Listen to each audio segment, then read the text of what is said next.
Salam alaikum. Voilà un nouveau projet qui concerne la conception des réseaux d'assainissement, des réseaux liquides d'assainissement. On a terminé avec le projet de protection contre les inondations. Voilà un nouveau projet. On va faire, malgré donc on a terminé avec le cours de protection contre les inondations, on va faire des tutoriels en parallèle avec cet enchaînement-là de cours ou de projets d'assainissement liquide. Bien sûr, lorsque vous allez, donc quand on dit par assainissement liquide, il y a ce qu'on appelle aussi l'assainissement solide. C'est en relation avec la gestion des déchets solides. Donc ça, c'est pas notre sujet à ce moment-là. On va se concentrer, on va donc parler sur l'assainissement liquide, tout ce qui est conception des réseaux, tout ce qui est dimensionnement des réseaux, modélisation, donc un projet d'assainissement de A à Z, comme d'habitude, comme on a fait donc sur le projet de protection. Bien sûr, au fur et à mesure qu'on va faire le cours, on va donner des exemples de projets d'application. Voilà, donc on va commencer. On va commencer avec des cours et des notions de base pour un projet, bien sûr d'assainissement liquide. Avant donc d'attaquer ce projet-là, il faut définir qu'est-ce que c'est que l'assainissement. Si vous allez chercher dans un dictionnaire par exemple, ou dans un livre, vous allez trouver que le mot assainissement, il vient du verbe assainir. Ça veut dire, c'est une évacuation des eaux vers un exutoire. C'est une évacuation des eaux vers un exutoire. Quel type des eaux? On a deux types des eaux. On a ce qu'on appelle les eaux usées et les eaux pluviales. Vous voyez? Donc on a ce qu'on appelle les eaux usées, ce sont les eaux qui sont utilisées, et les eaux pluviales. Cette évacuation de ces deux types d'eau vers un exutoire, mais il faut faire attention à cette évacuation vers un exutoire, il peut être un exutoire qui est naturel ou un exutoire qui est artificiel. Un exutoire naturel, donc ça veut dire un exutoire donc, qui n'est pas généré par l'homme. Par exemple comme les lacs, les rivières, les oueds, donc la mer, tout ça, donc ce sont des exutoires qui sont naturels. Contrairement aux exutoires artificiels, ce sont des exutoires qui sont générés, conçus et utilisés par l'homme. Ce sont ce qu'on appelle aussi des exutoires qui sont anthropiques, créés par l'homme. Ces exutoires artificiels anthropiques, c'est comme par exemple les canaux de drainage, comme par exemple donc un bassin de rétention, des steppes, des stations d'épuration. Donc une buse qui est déjà projetée, par exemple, vous pouvez donc raccorder, vous pouvez évacuer vers une buse par exemple qui est donc conceptionnée lors d'un projet de protection. Donc tout ça, tout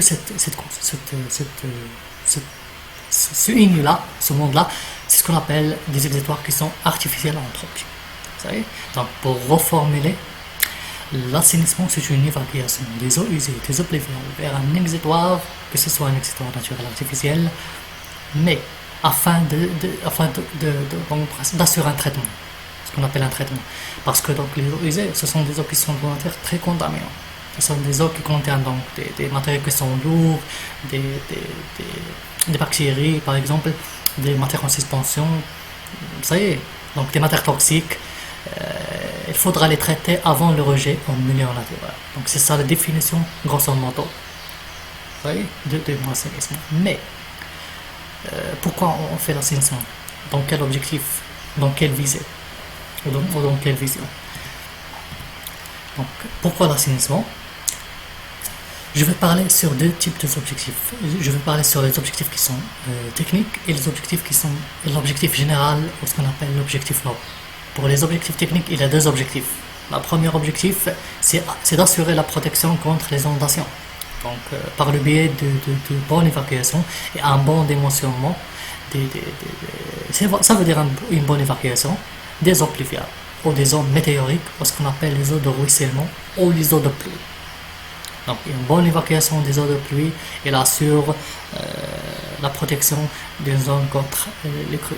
Donc vous voyez qu'il y a une relation entre les projets de protection et le projet d'assainissement. Bien sûr, cette intersection-là donc liée aux notions hydrologiques et hydrauliques. Vous devrez maîtriser bien l'hydrologie et l'hydraulique pour que vous puissiez donc bien prendre en charge donc, ou diriger ou donc guider un projet d'assainissement. Donc c'est ça le premier objectif technique. Le deuxième objectif technique, c'est de permettre la protection de la santé publique. Donc permettre la protection de la santé publique par le biais d'une bonne évacuation des eaux usées. Ces eaux qui sont de nature très contaminante, donc un bon traitement une bonne évacuation, ça va permettre de protéger la santé publique, la sécurité des biens et des personnes. Donc, ce sont les objectifs techniques. Cependant, l'objectif global ou l'objectif général, ou ce qu'on appelle l'objectif noble, c'est la protection de l'environnement. Cette évacuation-là et ce traitement avant le rejet, c'est pour assurer donc, pour être donc sur des modes qui sont compatibles avec la protection de l'environnement. Donc c'est ça les objectifs. La classification des eaux, j'ai dit que cette évacuation, donc, c'est l'évacuation des eaux usées, des eaux pluviales. C'est deux types des eaux. Le premier type, c'est les eaux usées. Dans les eaux usées, il y a ce qu'on appelle les eaux usées domestiques ou ménagères. Ce sont les eaux qui sont issues de cuisine, de lavage ou de douche. C'est ce qu'on appelle les eaux ménagères ou les eaux domestiques. Il y a ce qu'on appelle aussi les eaux vannes. Ce sont les eaux qui sont issues des toilettes. Des matières qui sont fécales ou urines, ce sont des matières qui sont non assimilées à la digestion. Et il y a ce qu'on appelle donc les eaux industrielles, bien sûr. Donc les eaux industrielles, vous pouvez avoir donc des industries au sein de votre zone d'étude, que ce soit le type de cette industrie-là, industrie par exemple de fabrication ou de transformation, ou même de protection. Donc, vous devrez quantifier, vous devrez donc bien prendre en considération ces eaux-là, ce rejet-là. Vous savez. Donc, une bonne estimation des eaux usées, une bonne estimation des eaux industrielles, des eaux vannes, des eaux usées. Donc, un travail entraîne une bonne estimation des eaux usées.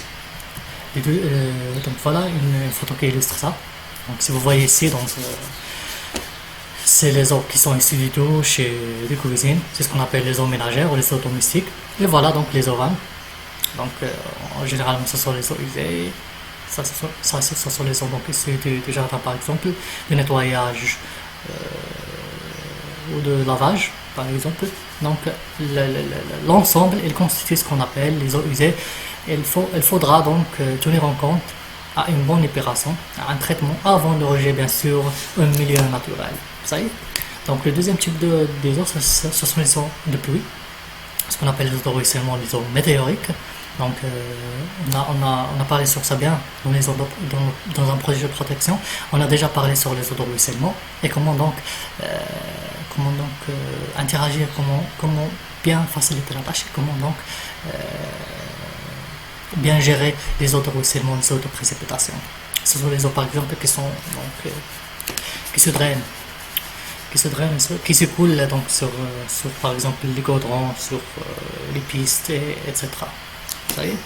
Donc ce sont les types les types des eaux dans l'assainissement qu'on trouve dans l'assainissement. Voilà, donc on a dit que c'est une évacuation des eaux usées des eaux pluviales. Cette évacuation va être assurée par ce qu'on appelle des conduites ou des réseaux. En fonction de l'évacuation, on distingue trois types qui sont essentiels, ou ce qu'on appelle les systèmes d'assainissement. Les systèmes d'assainissement, on trouve donc il y a ce qu'on appelle le système unitaire. Donc le système unitaire de son nom est unitaire, c'est-à-dire donc l'évacuation des eaux usées, des eaux pluviales, il est assuré par une seule canalisation. Donc voilà, ça ce sont les eaux de toiture, ça veut dire les eaux usées, ça veut dire les eaux pluviales, les eaux pluviales, ce sont les eaux de toiture. Donc l'acheminement de ces eaux-là par un donc, branchement, et ça ce sont les eaux usées, les eaux ménagères plus les eaux vannes. Donc elles vont être branchées par ce qu'on appelle un regard de branchement et elles vont être acheminées vers un collecteur qui va assurer l'évacuation de l'ensemble des eaux usées et des eaux pluviales. Vous savez. Donc d'où son nom est unitaire. Quand est-ce qu'on utilise ce système unitaire? Il s'impose lorsqu'on n'a pas une possibilité de concevoir économiquement, c'est l'unisseur économiquement, lorsqu'il n'y a pas une possibilité de concevoir économiquement un réseau d'égout pour les eaux pluviales. Ça veut dire quoi? Ça veut dire qu'il y a deux choses. La première chose, si votre exutoire est éloigné des points de collecte. Par exemple, donc vous allez sortir avec des variantes, et vous allez des variantes qui disent que par exemple il faut par exemple évacuer les eaux pluviales dans un par exemple, je dis n'importe quoi, dans un par exemple canal de drainage. Et les eaux usées, il faut les acheminer vers une station d'épuration pour assurer le traitement. Donc, ce déversement, cette évacuation vers donc, les canaux de drainage des eaux de pluie, donc, on ne sait pas donc quelle est la longueur. Ça y est, donc, peut-être donc, vous allez conceptionner un réseau avec une longueur qui est très importante. Une longueur très importante. Et si vous allez, le pire, si vous allez des pentes qui sont faibles, donc vous allez avoir des sections qui sont très grandes. Or, ça, donc, c'est pas bien. Essentiellement, notamment si vous êtes donc débutant au sein d'un bureau d'études par exemple, donc ça va être pas bien. C'est pour cela donc on assure il faudra mieux par exemple dans le système unitaire. Donc généralement dans le système unitaire on fait quoi? Donc il y a une seule canalisation qui évacue l'ensemble des eaux et des eaux pluviales. On fait ce qu'on appelle, il y a des ouvrages qui sont conçus pour le déversement, pour ce type de déversement. Il y a ce qu'on appelle le déversoir d'orage. Donc dans l'origine, dans un système unitaire, on trouve que les eaux usées. Et en période pluvieuse, on commence à avoir des eaux pluviales. Ces eaux pluviales, c'est ce qu'on appelle des surplus. Ce surplus-là, il faudra l'évacuer. Ça y est. Pour l'évacuer, il y a un ouvrage qu'on appelle le déversoir d'orage, a pour objectif donc de déverser ce surplus des eaux pluviales et d'acheminer seulement donc les eaux usées vers la station d'épuration. Comme ça donc on consomme et comme ça donc on assure donc une bonne gestion, notamment sur le plan financier. La deuxième chose donc, si vous avez par exemple donc des surfaces qui sont, j'ai dit des pentes qui sont faibles, donc ça va être pas bien pauvre.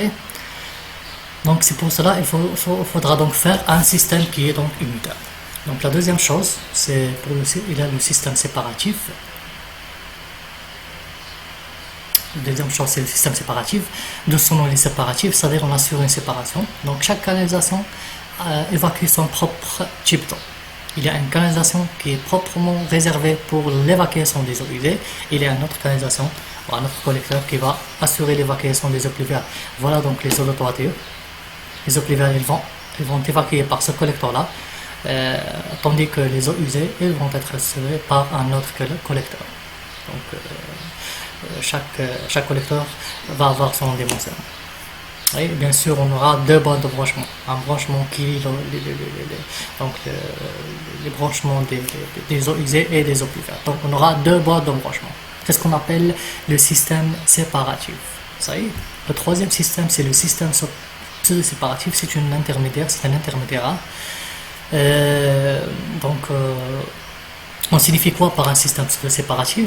Un système pseudo-séparatif, donc, c'est qu'on met à la réserve deux conduites. On met à l'évacuation deux conduites. Il y a une conduite qui va assurer l'évacuation des eaux usées et les eaux pluviales. Et une autre conduite qui va donc être réservée pour donc, le drainage, pour assurer le drainage, l'évacuation et le ruissellement des goudrons, des pistes, des parkings, des jardins, pour les ruisseler donc vers un exutoire. Donc on aura deux canalisations. Une canalisation qui va assurer l'évacuation de l'ensemble des eaux usées et des eaux de toiture. Et l'autre canalisation, il va donc assurer le drainage des goudrons, des eaux qui sont en provenance des goudrons, des parkings, des jardins, etc. Mais avec une simple bande de branchement, avec une seule bande de branchement. Donc c'est ça la différence. Le système pseudo-séparatif, donc, il est intéressant lorsque les surfaces qui sont imperméabilisées, donc il y a une condition. Lorsqu'on parle du système pseudo-séparatif, il faut que les surfaces imperméabilisées, bien sûr, si on veut donc assurer une évacuation de ces eaux-là, le ruissellement, il faut qu'on aura des surfaces imperméabilisées très importantes pour donc favoriser le ruissellement. C'est ça la première chose. La deuxième point, c'est que il faudra donc disposer des pentes fortes. Donc, puisque votre pente est importante, donc puisque vous allez donc faciliter le drainage. Vous savez.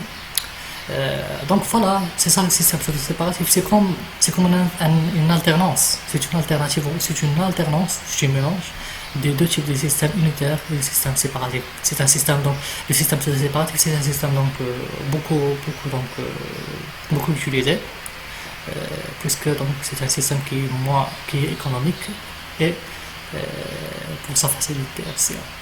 Donc la mise en place de localisation, donc c'est bien. C'est donner le droit donc pour l'évacuation et pour la gestion pour chaque chiffre de zone. Donc il reste, lorsque je parle sur le système unitaire, le système séparatif et le système pseudo-séparatif, c'est ce qu'on appelle l'assainissement collectif. Donc il y a un assainissement collectif, vous allez me dire que peut-être il y a un assainissement individuel. Oui, c'est ça. Il y a ce qu'on appelle un système, un assainissement individuel. On dit par un assainissement individuel, c'est un assainissement donc qui est réservé notamment pour les zones à faible densité. Donc il est conçu pour les zones à faible densité et il y a ce qu'on appelle aussi un système par fosse septique. Donc l'évacuation des eaux est assurée soit par répondant, soit par fosse septique. Chaque habitation, le mot vrai dans l'assainissement, c'est chaque bassin versant. Parce que vous allez voir, lorsqu'on va utiliser donc le logiciel Covadis pour le dimensionnement, on va donc diviser chaque surface. C'est ce qu'on appelle ces surfaces-là de drainage, c'est ce qu'on appelle les bassins versants. Donc, vaut mieux d'utiliser le nom bassin versant. Chaque bassin versant, donc, il assure sa propre évacuation dans sa propre fosse septique. Bien sûr, ces fosses septiques, il faudra les dimensionner. Il y a des formules qui vont nous aider donc à bien dimensionner et avec des calculs, avec des études géotechniques, avec tout ça. Et on va parler sur ça, Inch'Allah. Donc l'essentiel, c'est de comprendre qu'il y a deux types d'assainissement. Assainissement collectif, c'est le système unitaire séparatif, séparatif, et il y a ce qu'on appelle l'assainissement individuel. Il est bien destiné, il est parfaitement adapté pour assainir les zones à faible densité. Et c'est un système qui fonctionne par fosse septique, c'est-à-dire une évacuation par fosse septique. Bien sûr, donc pour chaque système, il y a des avantages et des inconvénients. On va commencer par les avantages, espérant que vous allez donc être plus optimiste. Pour le premier système, le système unitaire, ce qui est simple là, donc par la mise en place d'une simple canalisation, elle va être moins coûteuse. Et on n'aura pas des risques d'erreur de branchement tant qu'il y a une simple bande de branchement. Donc il n'y a pas une probabilité de mélanger les deux donc raccords. Pour le système séparatif, c'est que donc la mise en place d'une canalisation proprement utilisée pour l'évacuation des eaux pluviales nous a donc permet d'évacuer rapidement les eaux pluviales. C'est le premier point. Le deuxième point, c'est ce qu'on assure à la STEP, c'est-à-dire la station d'épuration, un fonctionnement régulier. Comment? Donc je vais donner l'exemple sur le système unitaire et vous allez comprendre l'application sur le système séparatif. Dans le système unitaire, j'ai dit qu'il y a une seule canalisation. Donc une seule canalisation qui va acheminer l'ensemble des eaux usées des eaux pluviales. Ça c'est bien. L'origine, c'est que dans votre canalisation, vous allez avoir donc les eaux usées. C'est ça l'origine. Et en période pluvieuse, en période d'orage, vous allez commencer à avoir donc des surplus des eaux pluviales. Ce surplus des eaux pluviales, il faut le déverser. J'ai dit qu'il faut le déverser. Mais le problème, donc il faut le déverser. Et il y a des ouvrages qui sont conçus pour ce déversement-là. C'est ce qu'on appelle donc les déversoirs d'orage. Les déversoirs d'orage, ce sont des ouvrages qui sont conçus pour le déversement du surplus des eaux pluviales afin de garantir un bon traitement des eaux usées vers la station ou afin de garantir un bon acheminement des eaux usées pour les traiter, pour qu'on puisse les traiter dans des stations d'épuration. Donc, mais le problème, il reste que c'est que donc ce surplus des eaux pluviales, on n'arrive pas donc à le déverser à 100%. On aura donc une infiltration. Il y a une infiltration des eaux pluviales avec les eaux usées, ce qui entraîne une dilution. Donc ce mélange-là, il cause une dilution. Cette dilution-là, par exemple, au lieu d'acheminer à la STEP une quantité pour le traitement de, par exemple, 5 mètres cubes par jour, vous allez acheminer par exemple 7 ou 8 ou 9 ou même 10. Ce surplus-là, il va causer donc ce qu'on appelle un surdimensionnement de votre ouvrage, des ouvrages de STEP, la dégrayeur et tout ça. Ce surdimensionnement, ça veut dire donc que c'est une augmentation de section et donc on assure comme ça un fonctionnement irrégulier pour la STEP. L'inverse, c'est que pour les systèmes séparatifs, l'avantage c'est que cette mise en place, cette réservation d'une canalisation proprement utilisée pour les eaux usées, on sait qu'on traite à 100% les eaux usées. Les eaux pluviales vont être acheminées directement vers le web, par exemple, au pare-ponte, ou dans un bassin de rétention, ou dans n'importe quel exutoire qui est conçu. Et les eaux usées, elles vont être assurées dans une canalisation et on sait qu'on traite à 100% les eaux usées et comme ça, on assure un fonctionnement régulier. Vous savez. Le troisième type de système, c'est le système pseudo-séparatif. J'ai dit que le système pseudo-séparatif, c'est un système qui permet de mise en place de canalisation avec une simple boîte de branchement. Et pour cela, donc, on n'aura pas une erreur de branchement, de risque d'erreur de branchement. Le quatrième système, le système individuel. Donc le système individuel, l'investissement est réduit par les mises en place. Donc les fosses septiques, ce sont des fosses qui ne sont pas très coûteuses. Donc c'est pas comme la conception des réseaux. Donc il y a un avantage, c'est que ce système-là, il offre une possibilité d'assainir les zones à faible densité. Donc plusieurs projets ils négligent les zones qui sont à faible densité. On ne pense pas à ces gens-là. Ces gens-là, donc, ils ont un droit d'assainissement. Donc ce droit-là, donc, peut-être donc, si les zones qui sont faibles, donc on n'arrive pas à penser à ces gens-là. C'est pour cela donc le système individuel il est parfaitement adapté pour ces zones-là, de faible densité bien sûr. On va passer aux inconvénients. Les inconvénients, j'ai dit que le système unitaire, on aura une dilution. Donc cette dilution-là, en période pluvieuse, implique donc un surdimensionnement ou des ouvrages qui sont très importants en termes de section bien sûr.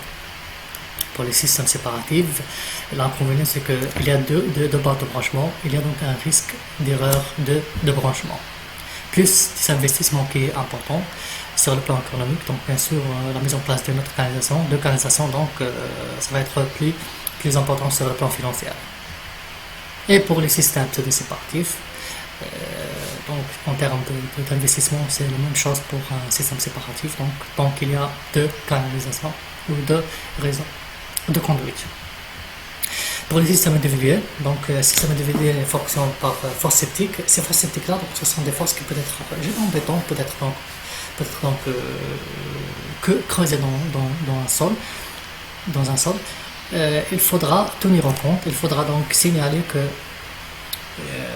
pour que notre projet puisse avoir le jour, il faut faire une étude, deux types d'études. Bien sûr, je parle d'un système individuel. Il faut faire une étude hydrogéologique pour savoir le sens de la nappe, est-ce que la nappe est proche ou non. Et il faut faire une étude géotechnique pour savoir la nature du sol. Si votre sol est imperméable, c'est bien. Si vous avez un sol qui est perméable, vous devrez penser à faire donc des membranes qui sont géotechniques, des choses comme ça qui sont plastiques, qui vont empêcher donc le contact, qui vont empêcher l'infiltration de ces eaux-là qui sont contaminants vers la nappe ou vers les eaux souterraines. Donc voilà, on va se contenter de ça. Inch'Allah, on va continuer avec notre projet. نتمنى تكون استمتعتوا كيف استمتعت معكم وتهلاو في راحتكم.